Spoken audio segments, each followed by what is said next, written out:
Goku aurait dû achever Vegeta dès leur première rencontre. C'est pas une théorie de fan, mais un aveu d'Akira Toriyama lui-même qui le détestait. Sa popularité auprès des lecteurs l'a sauvé, il a donc poursuivi sa route vers Namek et y débutera un arc légendaire sans lequel on n'aurait jamais eu certaines des meilleures rivalités des animés.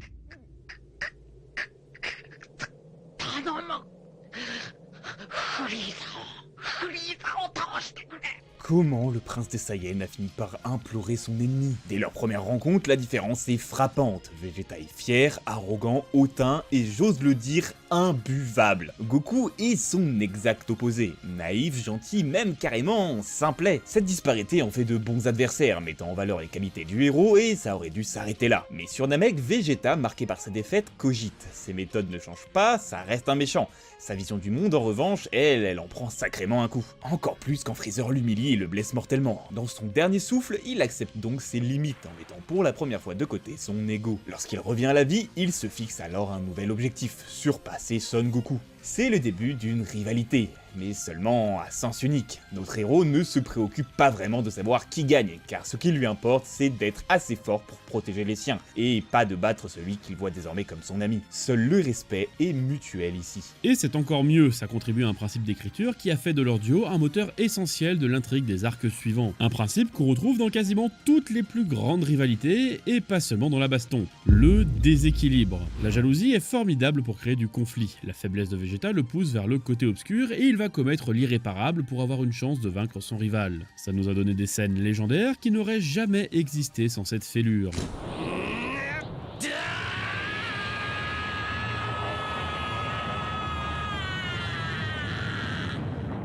Les héritiers de Dragon Ball retiennent la leçon et font de la jalousie née du déséquilibre un élément clé, le plus souvent en reprenant fidèlement la formule. C'est par exemple le cas de Yu-Gi-Oh avec Kaiba et Yugi. Inoubliable, clairement parmi les meilleurs, mais ça, on t'a déjà tout expliqué dans cette vidéo. Puis il y a certains auteurs qui vont réinterpréter tout ça pour en changer radicalement les dynamiques. Et l'un de ceux à avoir profondément marqué le public, c'est... Natsu et Grey. Oh le désastre. Ok, leur rivalité n'est pas mauvaise, mais c'est une parodie. Elle fait rire en détournant les codes établis, mais n'a jamais sa place ici. Peut-être dans une vidéo sur les meilleurs exhibs à la rigueur. Les dignes héritiers de Vegeta et Sangoku sont plutôt Naruto et Sasuke. Oula, comparer Naruto et Sasuke à Vegeta et Goku, ça ferait exploser mon père, hein.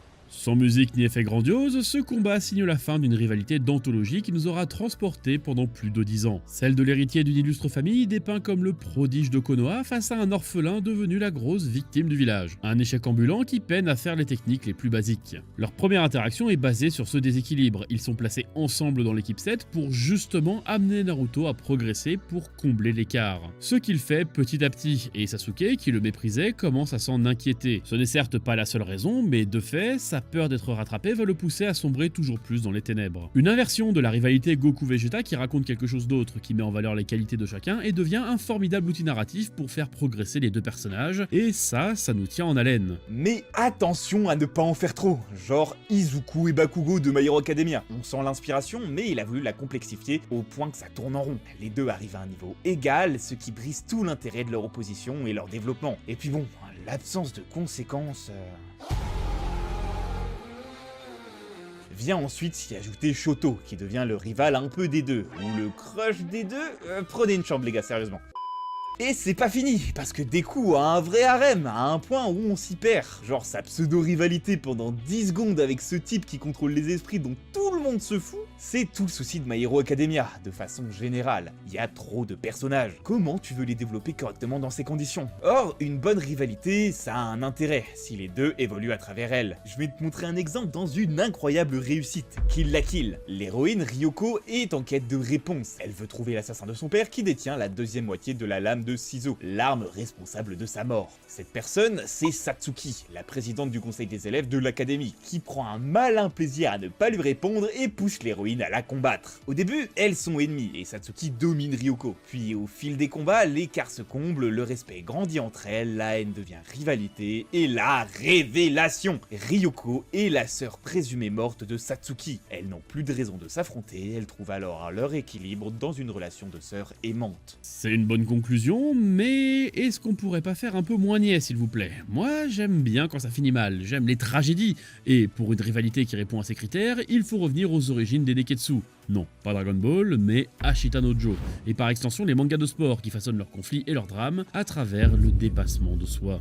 Et vous savez ce que nos darons n'ont pas eu dans leur jeunesse? Une boisson plus saine que les sodas gazeux industriels? Exactement. Je vois que t'as déjà entendu parler de Oli, qui sponsorise d'ailleurs cette vidéo. Alors oui, mais tu sais que j'en bois quand même. Oli est une gamme de boissons atypiques et que vous pouvez fabriquer vous-même. Un sachet, un peu d'eau et hop, une gourde de pur plaisir. Si le concept est déjà séduisant, le goût l'est aussi. Notez 4,5 sur Trustpilot, ceux qui l'ont testé sont satisfaits. Et aujourd'hui avec un pack découverte, vous pouvez tester 57 portions pour vous faire votre propre avis, tout en modulant selon les gammes qui vous intéressent. Hydration pour s'hydrater pendant le sport, Ice Tea pour kiffer, milkshake pour se régaler d'un délice laitier et ta gamme préférée chauve c'est... Énergie parce que je suis un gros accro à la caféine et que j'aime beaucoup leur goût pastèque. Perso j'aime pas trop la caféine, donc je me focalise sur l'Ice Tea, le Peach Black Tea. Même si leur New Caf est à diffusion lente, ça t'évite le coup de fatigue post-coup de boost. C'est pour ça que je le bois à la salle quand j'ai besoin d'énergie. Bien évidemment, si Oli est une alternative aux boissons sucrées, ça ne remplacera jamais l'eau. Elle reste malgré tout sans sucre ajouté, ce qui est top quand on cherche à surveiller son poids sans se priver. Passez par le lien en description pour tester Oli via leur pack découverte. En plus, il y en a qui sont à 49,99€ au lieu de 59,99€ en ce moment si c'est la première fois que vous en commandez. Bénéficiez au choix de 5€ en moins sur votre première commande avec le code MangaTrash5 ou de 10% de réduction avec le code MangaTrash. Bonne dégustation! Joe est un vagabond, insensible à l'autorité et qui veut en découdre. Pas de bol, suite à un coup mal placé, il se retrouve en centre de détention pour mineurs. C'est là qu'il va rencontrer Toru, un ex-prodige de la boxe, qui va lui péter la gueule. Après une défaite humiliante, Joe et Toru se font une promesse, un match officiel. Les deux s'entraînent alors jour et nuit, Joe gravit les échelons, mais pour que Toru puisse concourir à ses côtés, il doit s'affaiblir à l'extrême, sacrifiant son corps pour enfin affronter son rival. Pour vous donner une idée, des gens ont fait le calcul, il devrait arriver à 53 kg pour 1m80. C'est le jour J, Toru est rachitique, affaibli par sa perte de poids, les coups s'enchaînent, la tension monte et à la fin du 8ème round, Toru l'emporte, victoire, mais son corps lâche, il chute et décède. La scène est poignante de réalisme, on sort de ce duel sans réel vainqueur, seuls les regrets restent, regrets qui suivront Joe toute sa vie.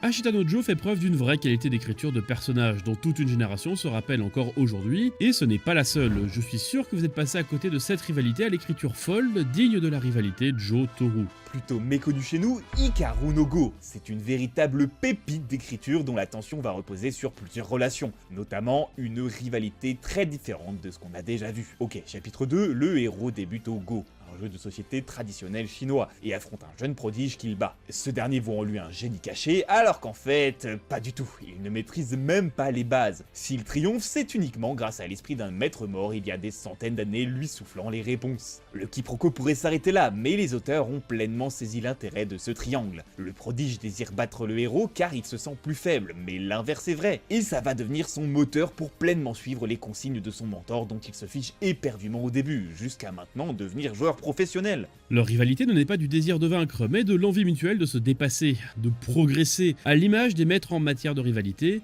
les grands amours de ma vie, Hinata et Kageyama. Le schéma reste similaire, Kageyama est un passeur de génie, carrément appelé le roi du terrain, même si c'est un peu sarcastique, et Hinata, malgré des compétences rares et une envie de se surpasser, n'a que rarement joué avec une vraie équipe et manque de pratique. C'est dans ce déséquilibre constant et cette envie mutuelle d'amener leur équipe au sommet que les deux vont progresser, l'un nourrissant l'autre, lui permettant de repousser ses limites, et les rôles sont même régulièrement inversés. Sans son passeur, Hinata ne pourrait pas exprimer son plein potentiel, et sans son meilleur feinteur, Kageyama serait bloqué dans sa vision étriquée d'une équipe, restant le seul maître à bord. Un roi du terrain froid et égoïste qui joue seul face aux autres. Ainsi, les deux sont liés, chacun étant la raison de progresser de l'autre, mais avant tout, ce qui les unit, c'est leur objectif, être meilleur que l'autre, partager un désir commun.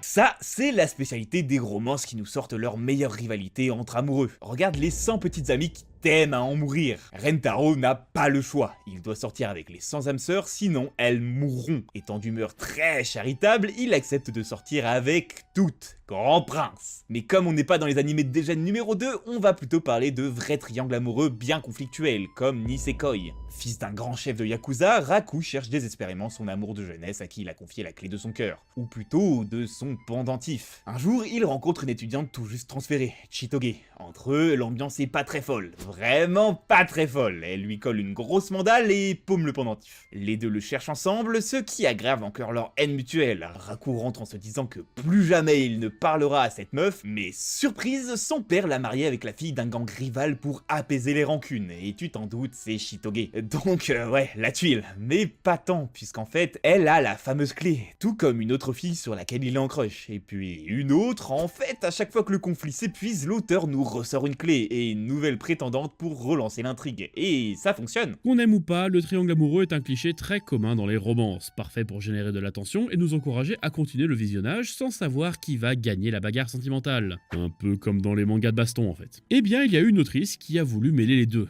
et surtout bien le faire. Je parle de Rumiko Takahashi dans le plus shoujo des shonen, ou l'inverse dépendant des points de vue, Inuyasha. 50 ans avant les événements du manga, la prêtresse Kikyo était en couple avec le héros éponyme, sauf que suite à un coup monté, elle meurt en pensant avoir été trahie par son amour. En quête de vengeance, elle est ressuscitée des années après dans un corps d'argile, sauf que son âme et son corps ont déjà été réincarnés en la personne de Kagome, la nouvelle prétendante du héros. L'ex contre l'actuelle copine partageant donc un même désir, Inuyasha. En apparence, leur conflit est un triangle amoureux plus que classique, mais leur rivalité dépasse un but égoïste. Quand Kikyo est en danger, sa rivale n'hésite pas à la sauver en mettant de côté sa jalousie pour prioriser le bonheur d'Inuyasha. Ça pousse sa rivale à s'interroger sur sa propre moralité et la fait grandir. On est vraiment sur l'une des meilleures dualités tous genres confondus, contribuant à l'évolution humaine des deux jusqu'à une conclusion larmoyante. ごめんなさい、キキオ。ごめんなさい。泣くな、カゴメ。私の魂は救われた。 L'un ne peut vivre tant que l'autre survit, mais en fait dans Harry Potter, c'était pas une prophétie, c'était le début d'une... rien du tout.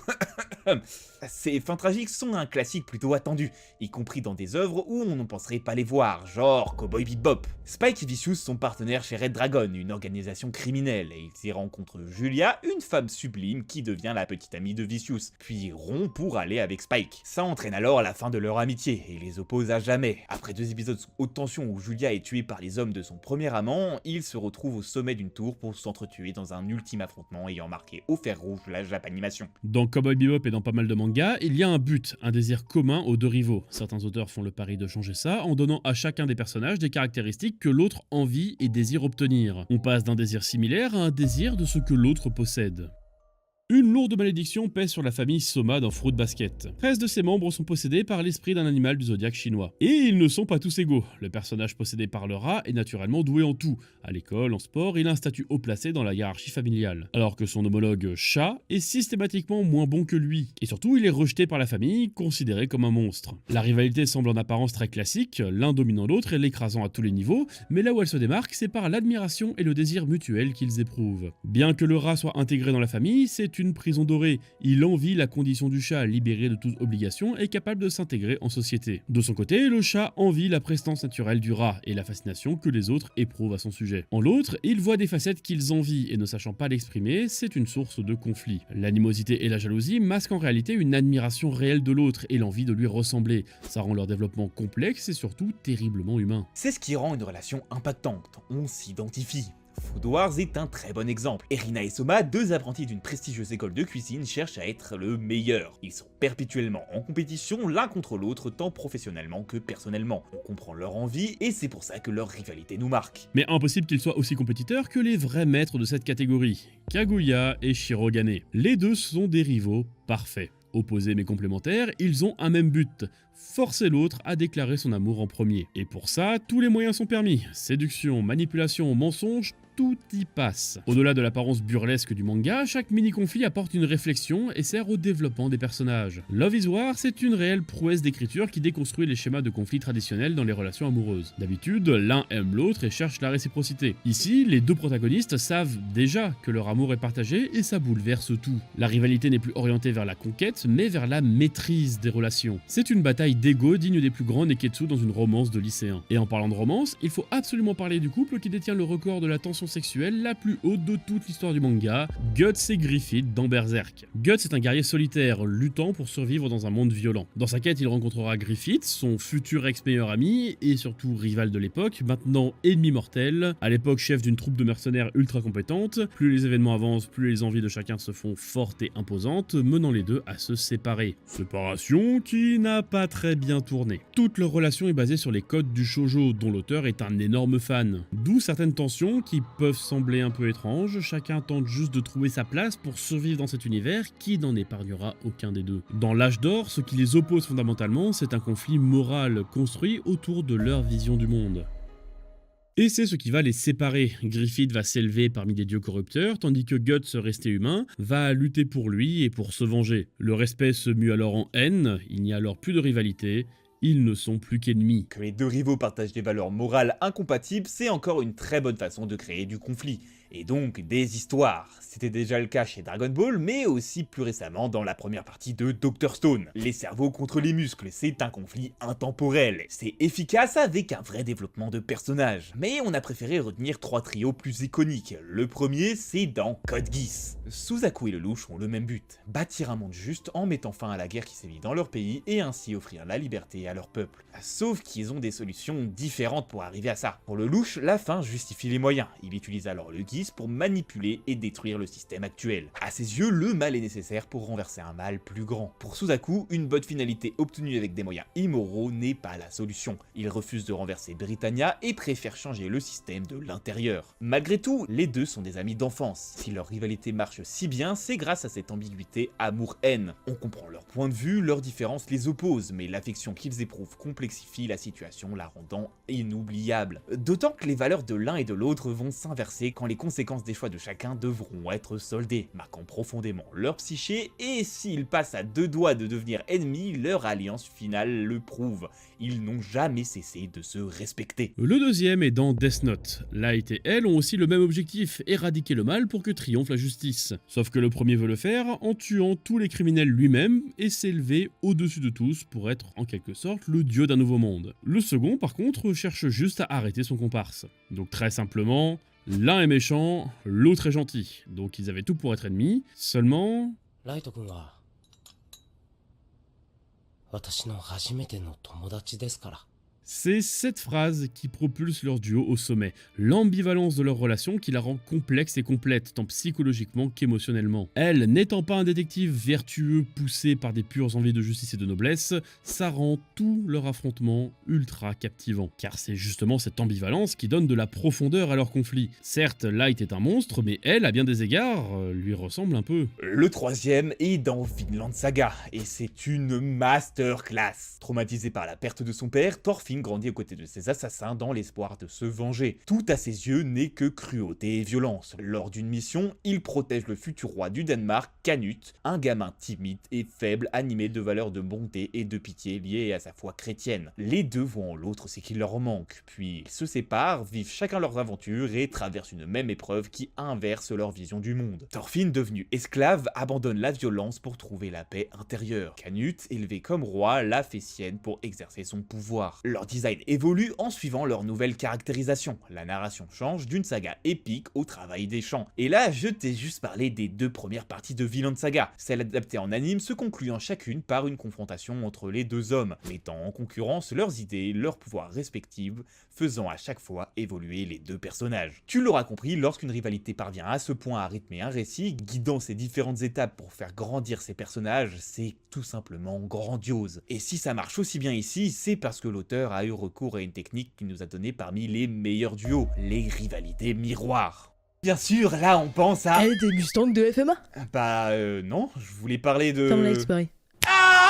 Ah là, c'est mieux. Parce que vous le savez, je n'accepterai aucune critique. C'est juste les meilleurs. À première vue, aucune ressemblance. Mustang est un stratège qui cherche le pouvoir pour changer le système. Ed, un gosse impulsif qui veut se sauver, lui et son frère. L'un est altruiste, l'autre plutôt égoïste. Sauf que, en vrai, c'est que de l'apparence et les deux sont poussés par un même besoin maladif qui les conduit au même sacrifice, protéger. Les gens en général, mais surtout leurs proches, familles, subordonnés et partenaires, Winry et Hawkeye, qui sont clés pour comprendre leur construction en miroir. Toutes deux entraînées par amour dans un conflit qui ne les concernait pas. Mustang a échoué à protéger Hawkeye et ne veut pas que son disciple fasse la même erreur. Et tout est là. Lorsque le colonel a été chercher elle, il a vu dans ce gamin perdu, ayant commis l'irréparable, son propre miroir. Il l'a pris sous son aile, l'a protégé, aidé à grandir, pour le réparer, et aussi pour se réparer. Et c'est terriblement humain. Et plus le temps va passer, plus les deux vont se ressembler. Des génies à la grande intelligence scientifique,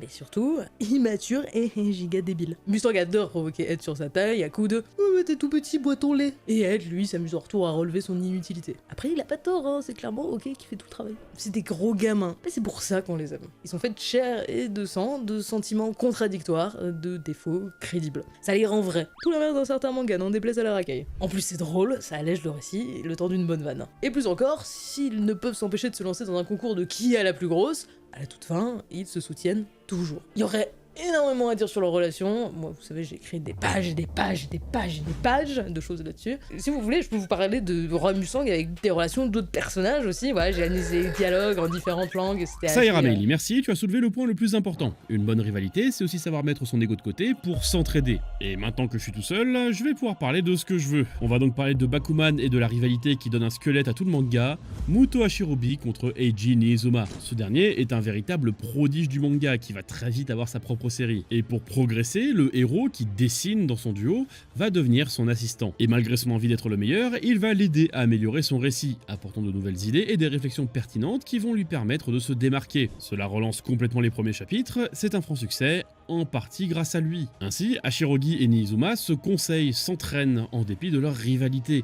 Pas de jalousie, mais une émulsion créative. Ils partagent leurs avis, leurs savoirs, pour le simple plaisir de progresser ensemble, leur amour de voir, de lire des vrais bons mangas. C'est ce qui rend leur rivalité très saine et extrêmement agréable à suivre. Chaque partie vit ses propres expériences dans lesquelles le rival pourra puiser les clés pour résoudre ses propres problèmes. Après, pour eux, c'est facile d'être foncièrement vraiment amis. Ils sont du même côté de la barrière. C'est plus compliqué dans Lupin. L'un est un voleur, l'autre est un inspecteur. Pourtant, le respect qu'ils éprouvent l'un pour l'autre les pousse à régulièrement s'entraider. Dans un épisode, Zenigata est retenu en otage par un groupe terroriste. Lupin l'apprend, admet que c'est quand même vachement moins drôle sans lui pour le pourchasser, et se lance alors dans une mission sauvetage. Mais parce qu'il le connaît, pour préserver l'ego de son rival, il va magouiller pour le cacher. Et après le combat final, Zenigata pense que Lupin est mort. Il va alors pleurer toutes les larmes de son corps, mais en fait, non. En se rendant compte qu'il a une nouvelle fois été berné, il est juste réellement heureux. Leur rivalité est après tout faite pour être drôle, les deux s'amusent grâce à l'autre, et chacun a besoin de l'autre. D'autres duos utilisent le même système, en plaçant au cœur de la rivalité une amitié forte, motrice dans la relation. Et le manga qui le dépeint le mieux à mes yeux, c'est Soul Eater. Oui, j'ai déjà parlé de Soul Eater, mais pas suffisamment à mon goût. Dans le manga, Blackstar est sûr de sa force, a raison. Sa motivation lui garantit de devenir surpuissant avec un objectif très simple, devenir plus fort que son dieu, rien que ça. Et le dieu en question, c'est son ami Death the Kid. Héritier du dieu actuel, il est destiné à en devenir un. Il est ainsi de par sa naissance, naturellement extrêmement fort, et sera toujours la référence que Blackstar voudra dépasser. Vous voyez donc venir la rivalité, l'émulsion mutuelle, la grande classique. Même si au début, Death the Kid ne donne pas tant de réciprocité que ça à Blackstar, jusqu'à ce que, suite à différentes péripéties, Death the Kid cède à la folie. Folie qui, dans le manga, rend les personnages beaucoup plus puissants, mais complètement fous, c'est écrit dans le mot. Death the Kid va leur décréter que son immense pouvoir doit lui servir à mettre en place le monde idéal du dieu de la mort, son monde idéal à lui, et pour lui, le monde idéal d'un dieu de la mort, c'est le néant. Plus de vie, plus de mort, plus de péripéties. C'est donc un inconscient un peu trop sauvage qui s'exprime à sa place, et celui qui va le sortir de ce mauvais pas, c'est son rival, Blackstar. Mais ici, il ne cherche pas à battre ce fameux dieu qu'il veut dépasser. Il veut avant tout sauver son ami. Et c'est après un affrontement qui sert plus de forme à une vraie discussion de fond que Blackstar et Death the Kid vont vraiment évoluer. Une fois la situation résolue, Death the Kid reprend ses esprits et comprend que, pour lui, en tant que dieu de la mort, il doit veiller à l'harmonie du cycle de la vie et de la mort. Voilà donc son nouveau but, transformer le monde actuel qui part un petit peu en couille en un monde harmonieux. Quant à Blackstar, il a véritablement grandi, il a compris que la puissance pour être puissant, ce n'est pas une finalité en soi. Il doit avoir un but, et son but sera de se mettre au service de l'objectif de son ami. Soul Eater illustre ainsi très bien ce qu'est une bonne rivalité saine basée sur l'entraide, qui nous donne quand même quelques frissons. Mais est-ce que c'est vraiment la meilleure de toutes? Objectivement non, c'est ma nostalgie qui parle, mais avant de vous donner son nom, on va parler de quelques mentions honorables, parce qu'il y en avait plein d'autres. On aurait pu parler de Fire Force, de Black Clover, de MSG ou Gintama. D'autres n'avaient pas du tout leur place dans cette vidéo, comme Gon et Killua, on l'a vu revenir plein de fois, mais non, il n'y a pas de rivalité entre eux. Allez, il y a une petite réflexion de Killua où il dit qu'il aurait aimé aller plus vite que Gon pour maîtriser le nen. Mais c'est tout, ils sont meilleurs amis, point. Même chose pour Gojo Satoru et Sukuna, ils ne se considèrent pas comme rivaux, c'est le public qui les voit comme tels. Pas eux. Ils ne remplissent juste pas les cases des bons codes narratifs qui font d'une rivalité le moteur d'un récit haletant grâce à une tension palpable entre les deux personnages.